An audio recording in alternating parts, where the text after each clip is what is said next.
أعوذ بالله من الشيطان الرجيم. بسم الله الرحمن الرحيم.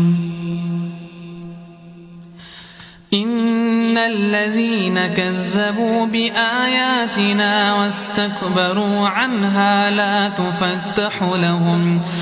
لا تفتح لهم أبواب السماء ولا يدخلون الجنة حتى يلج الجمل في سم الخياط وكذلك نجزي المجرمين.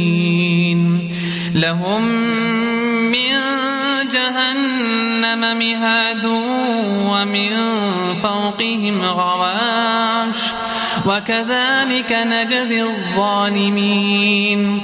والذين آمنوا وعملوا الصالحات لا نكلف نفسا إلا وسعها أولئك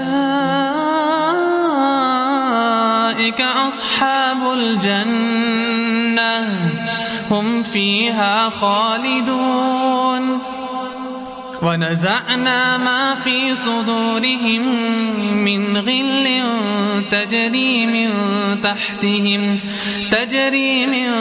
تحتهم الأنهار وقالوا الحمد لله الذي هدانا لهذا وما كنا لنهتدي لولا أن هدانا الله. لقد جاءت رسل ربنا بالحق ونودوا أن تلكم الجنة أورثتموها بما كنتم تعملون.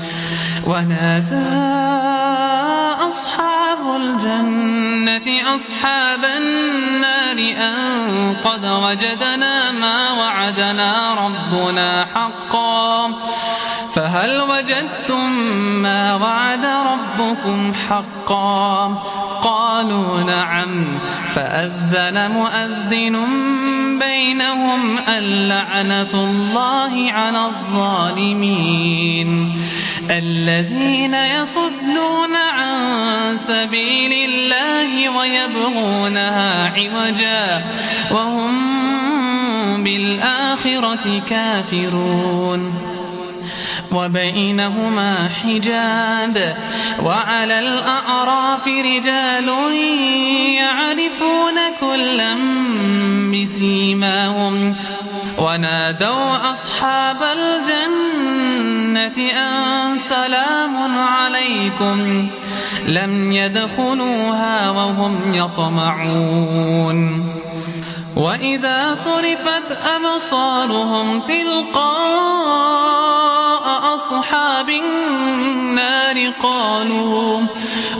قالوا ربنا لا تجعلنا مع القوم الظالمين.